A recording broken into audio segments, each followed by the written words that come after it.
Hey, I've tried to make this video 3 times. You know what? It's my first video. This is probably going to be horrible.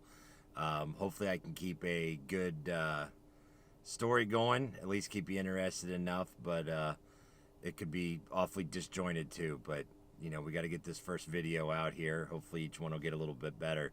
But to introduce myself, I'm Justin Ward, and I am a landscape photographer, and this is my story.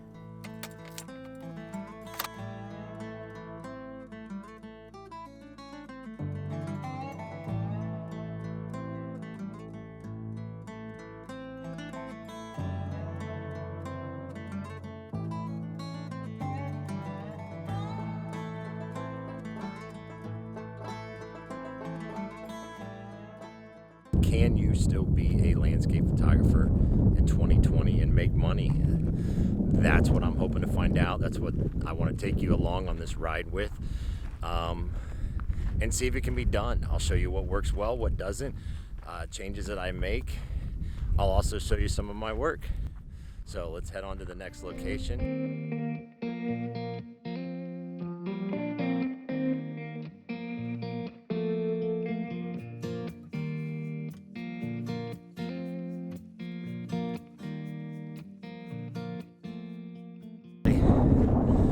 Back here, talk a little bit more about what I'm hoping to do with this channel. As a photographer, you know, there's not a whole lot of YouTube channels that have anything to do with photography here, so I figure I'll be a trendsetter and get this started. But on a serious note, there's a lot of great photographers out there. Why watch me? Hopefully I'm a little different. Hopefully it's fun.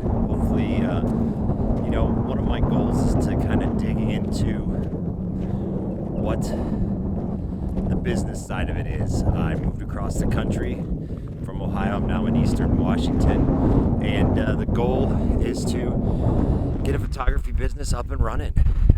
Taking a look at how to make money from doing photography.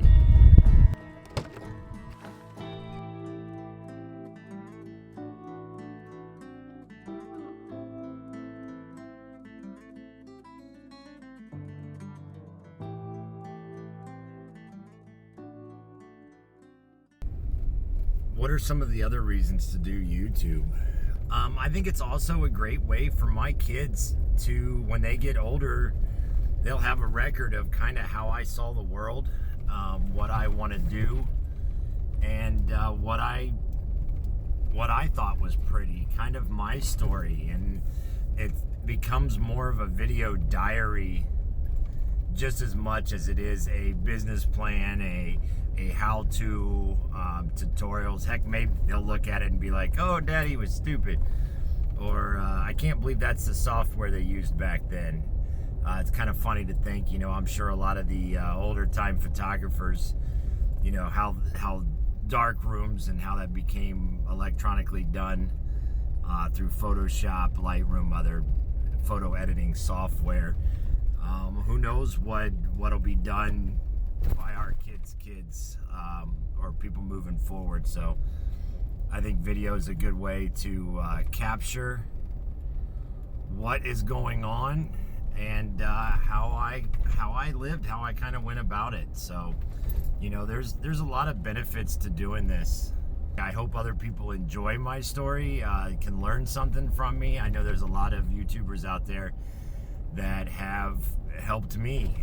They don't know me, but I've watched a lot of their videos and they've helped me grow as a photographer. So hopefully maybe I can give some of that back, give a little different perspective, and maybe touch on some subjects that aren't touched on as much.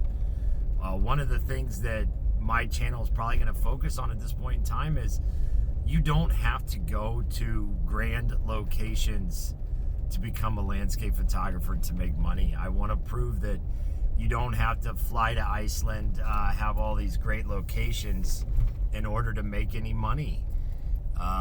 The world that we have around us needs documented, in whether that is what may seem boring or uninteresting to you because there's not a glacier calving in the background, or lava coming out of a volcano, or some aurora event going on that there are lakes and streams and ponds, and there is a way to make money with that stuff. I also, because I have little kids, and because I have a family, I don't have the ability to go out, travel for weeks on end, without having money lined up in advance. It's, as a landscape photographer, you're doing a lot of things before you make money. This is not a wedding gig, a family portrait gig where you're given a retainer. You're paid in advance. Your services are taken care of. This, you're just kind of going out and creating and hoping that you're creating something that somebody wants to buy. So I'm gonna focus on the local area first. Now, living in Washington, I have some benefits. I do have some nice landscapes to go to, some popular landscapes. I'm, 4.5 hours from the coast, 3 hours to the Cascades. But I think in order to get recognition, I think the recognition needs to stay local first. Make your money in your hometown, get some recognition, get your stuff in front of eyes there, and then branch out. So maybe it's a good theory, maybe it's not, but we'll test it and we'll see.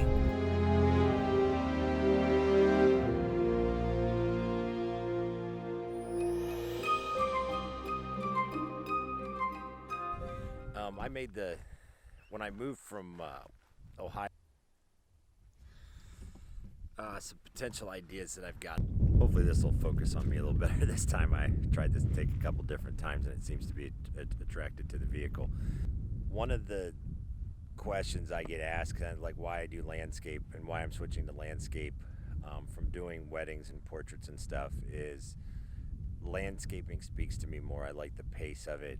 It's a way for me to kind of reflect, see God's creations, explore. Now, as far as weddings are concerned, I like doing weddings. I'm not one of those that dislikes the stress of, if you miss a shot, it's gone forever.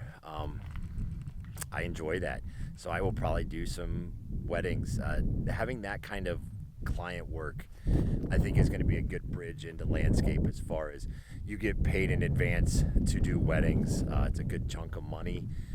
Yes, it does come with some stress, and it's a very busy day and a lot of editing to go through. But it's fun, and it's money that'll help fund the prints that I'm going to need, different things that I'm going to need to kind of grow the landscape business.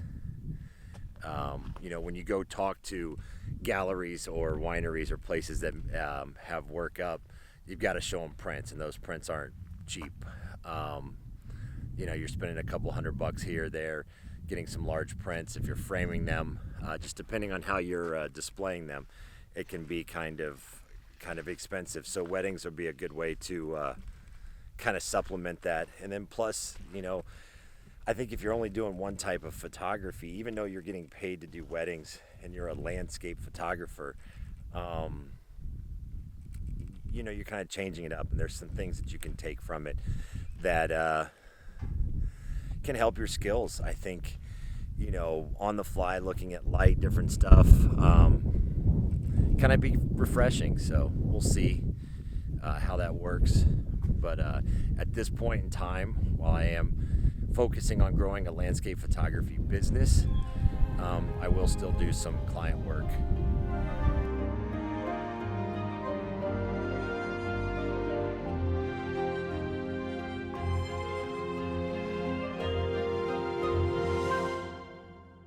Here's a helpful tip moving for my first tip of my YouTube channel is make sure you hit the record button and you verify it before you turn the camera around, because